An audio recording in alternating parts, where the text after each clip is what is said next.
Não vai descontar do meu tempo, né, painho? Esses minutinhos, né? Pessoal, uma boa tarde para todos. Que todos nós tenhamos uma linda e bela tarde e que cada um de nós possa sair daqui enriquecido. Que cada um de nós possa levar na sua bagagem um pouco mais de conhecimento e principalmente de, vamos dizer assim, congraçamento, né? Porque nós estamos aqui todos aprendendo. O tema da minha palestra é conversa de terreiro.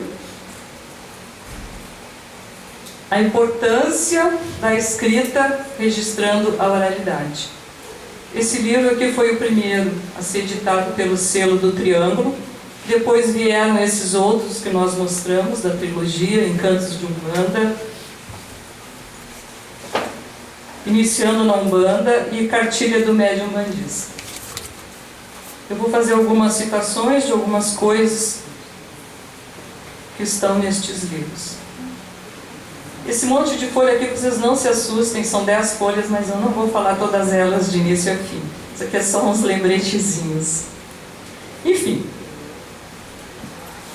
nós temos que entender a dinâmica de um terreiro. Como é que é a dinâmica de um terreiro? Ela, na realidade, ela se compõe dos rituais no dia de atendimento.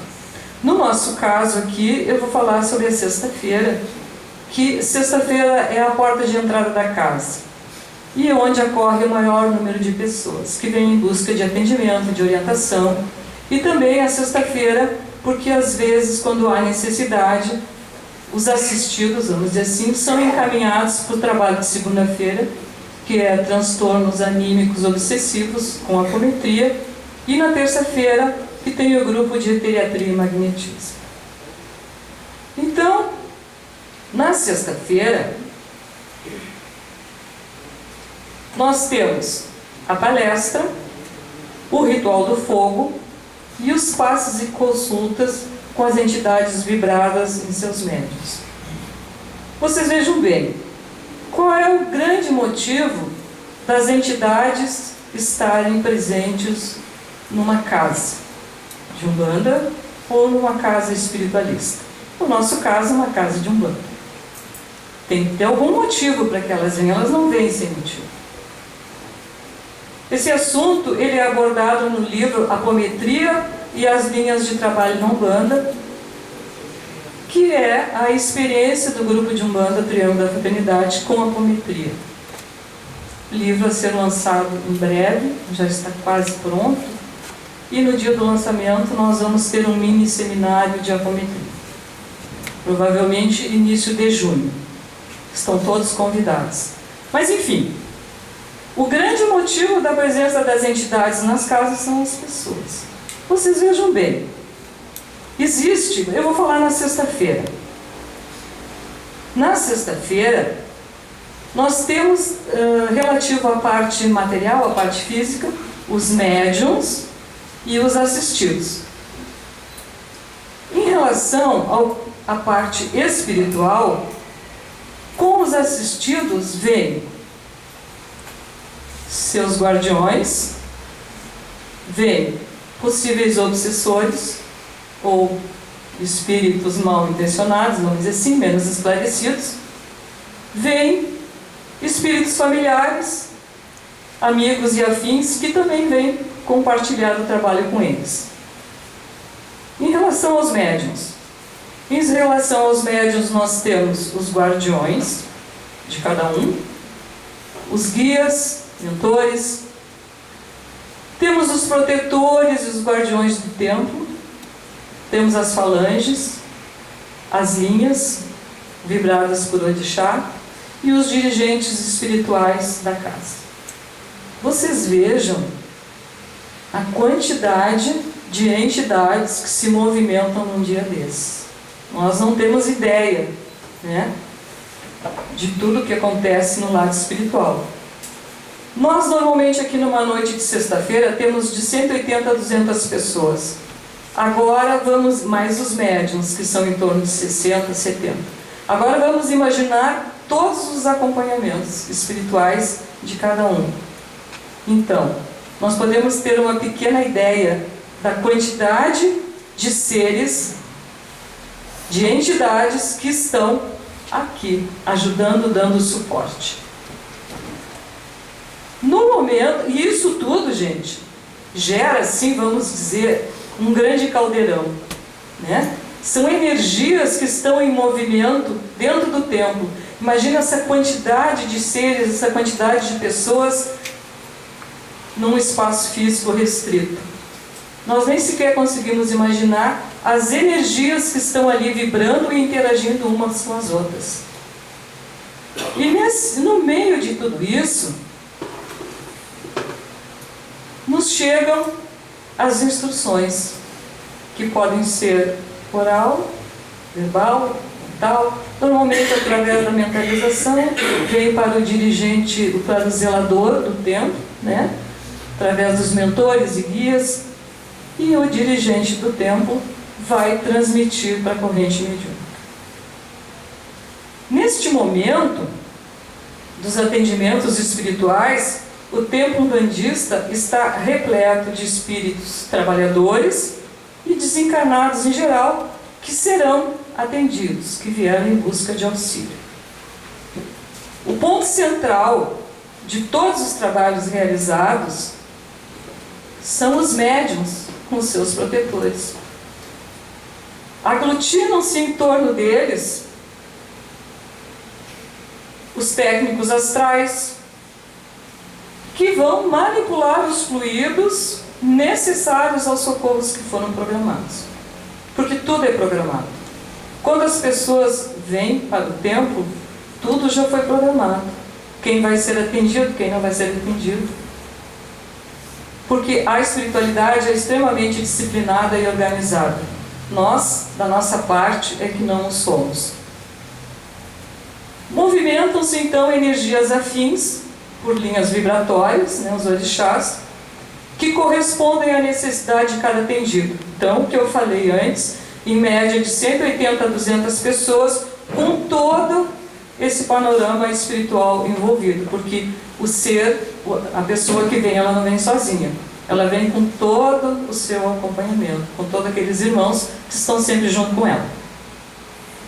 Cada guia atende determinada função, havendo então uma enorme movimentação de falanges que vão se deslocar para onde for necessário, seja no plano físico ou seja no mundo espiritual, porque eles vão realizar as tarefas que foram destinadas e autorizadas. Esse assunto ele é abordado no livro Cartilha do Médium Umbandista. E vocês veem que em meio a tudo isso, nos são repassadas as instruções oralmente, verbalmente, né? O guia-chefe da casa ou outra entidade que faz parte da direção espiritual, ou mesmo guia de algum dos médiuns, passa para o zelador material do templo, que repassa a corrente, ou alguma coisa que um mentor ou um guia traz para o seu medianeiro, em termos de trabalho. Aí, assim, o que significa oralidade no meio de tudo isso, né? Que nós estamos falando na importância da escrita registrando a oralidade. O que é oralidade?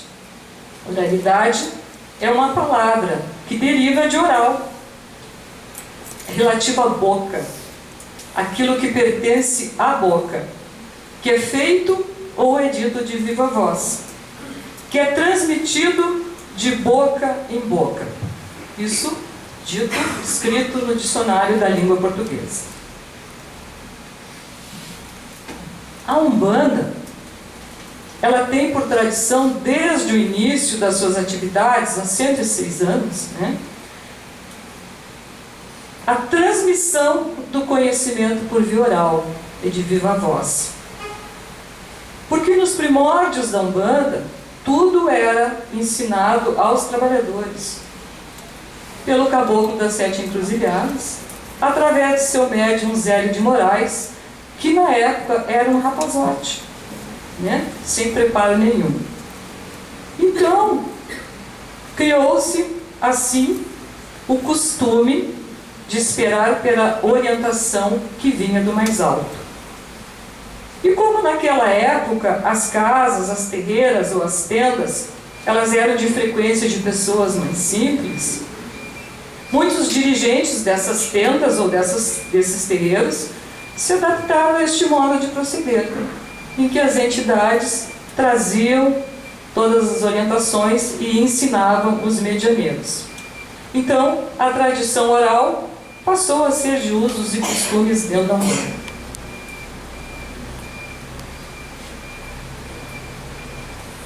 Assim, nós podemos compreender, passados 100 e poucos anos, a importância do registro escrito das experiências e vivências rito-litúrgicas de uma instituição religiosa, como a Umbanda, em que a riqueza de detalhes e as instruções vivenciadas pela comunidade terreiro podem e devem ser compartilhadas. E como disse o caboclo das 7 encruzilhadas, nós vamos ensinar a quem sabe menos e vamos aprender com quem sabe mais. Legando aos mais novos, para que as gerações futuras, tenham material de estudo e pesquisa em que se basear e esclarecer as suas experiências. Então, essas experiências rito-litúrgicas, que a grande maioria elas são passadas até as instruções por via oral, como falou Norberto no início, nós adotamos aqui no Triângulo da Fraternidade o costume de escrever. Nós vamos registrar todas as nossas experiências para que as gerações futuras nossas e outros que tenham interesse tenham livros onde possam procurar, ensinar, estudar, também transmitir o conhecimento e possam comparar as suas experiências. Escrever um livro é uma tarefa fácil? Não é uma tarefa fácil. Fácil é a gente pegar um livro e ler. Principalmente quando nós gostamos do assunto, o teor nos é agradável e nós lemos, nós vivemos aquelas palavras que estão colocadas ali. Nós viajamos, conhecemos lugares, quando a leitura é interessante e nos agrada. Então esse livro, Conversa de Terreiro, que foi o primeiro que surgiu com o selo do Triângulo, ele partiu de um desafio. Foi uma proposta, mas ao mesmo tempo foi um desafio de registrar casos vivenciados no dia a dia das lides mediúnicas de terreiro. Um compromisso que só foi possível desenvolver na egrégora umbandista. Uma coisa é saber que a gente tem o compromisso. Outra coisa bem diferente é aceitar este compromisso, arregaçar as mangas e partir para a concretização do mesmo. Gente, é difícil. Implica na renúncia de uma série de coisas, de hábitos que nós estamos acostumados.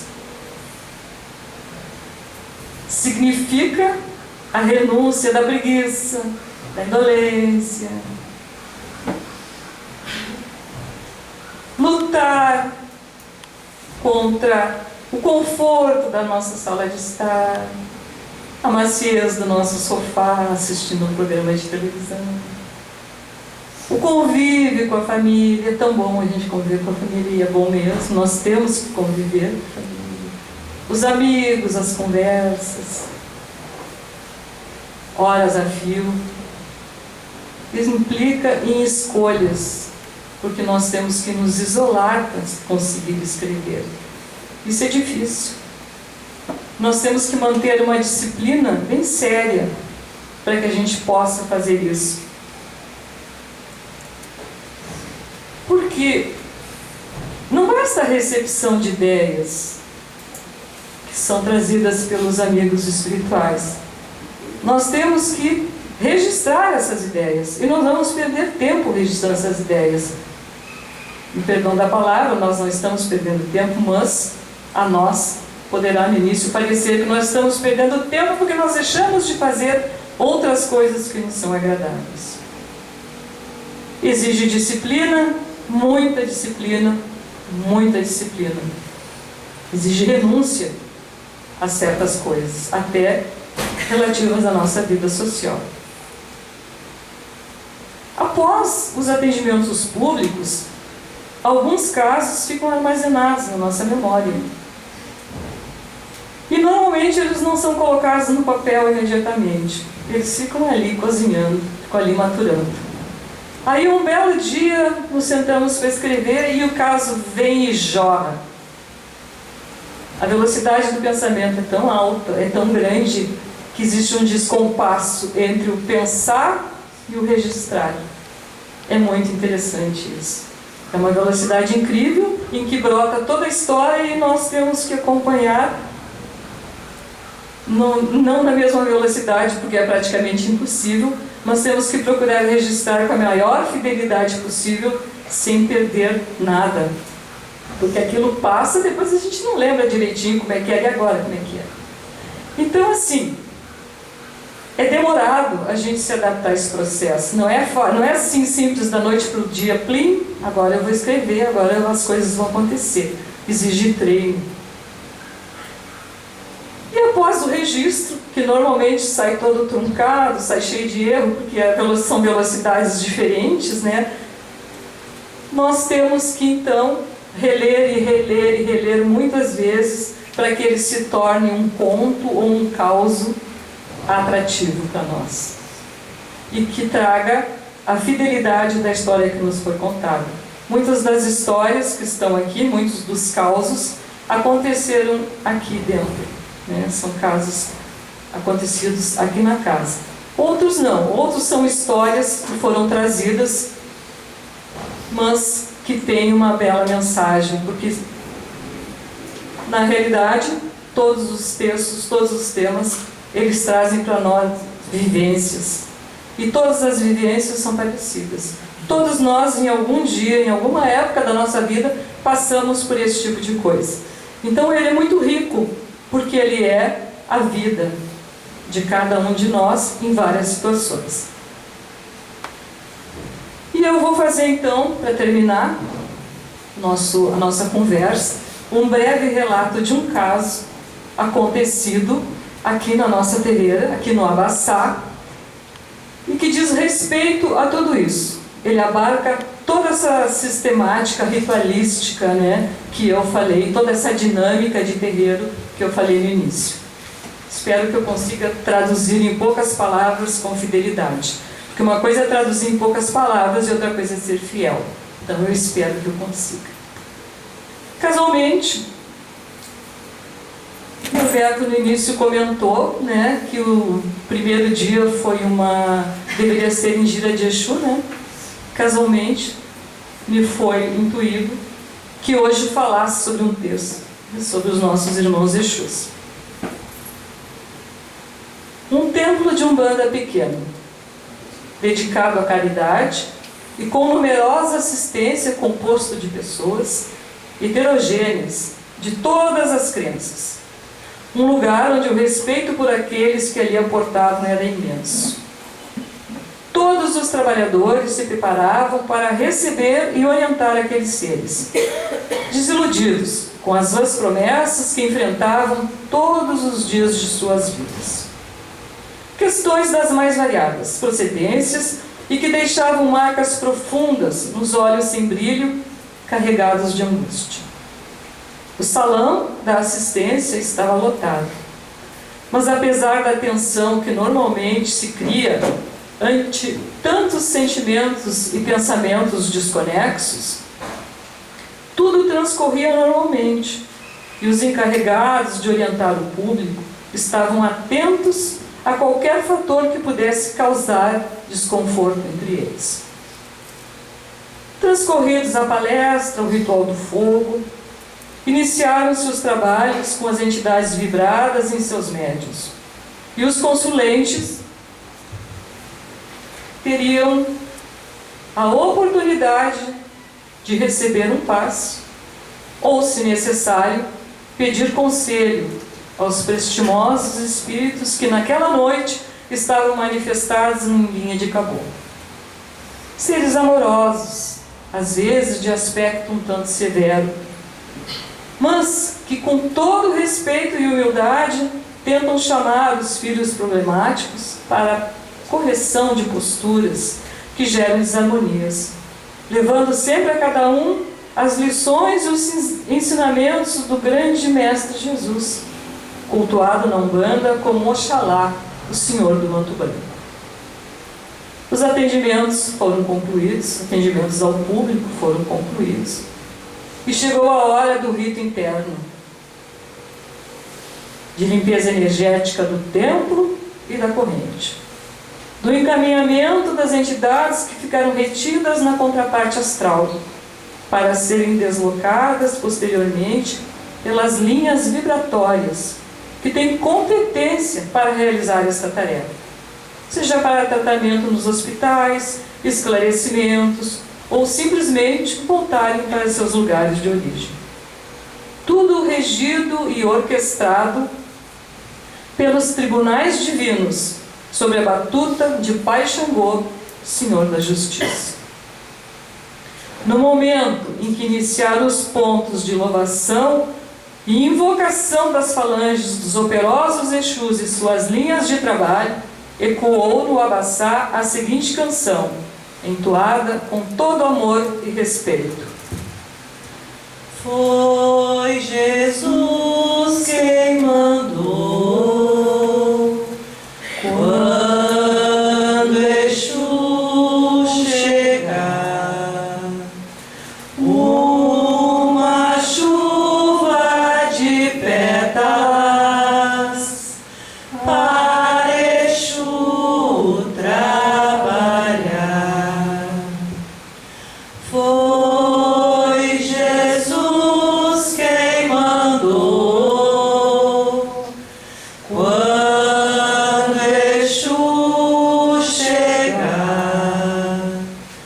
uma chuva de pétalas para Exu trabalhar. Nesse instante, surge uma imagem belíssima dos Exus em pé, postados lado a lado, formando um círculo ao redor dos médiuns, ornamentados com suas vestimentas reluzentes e brilhantes, com os apetrechos usados, dos mais comuns aos mais peculiares, sendo que a todos banhava uma luz branca,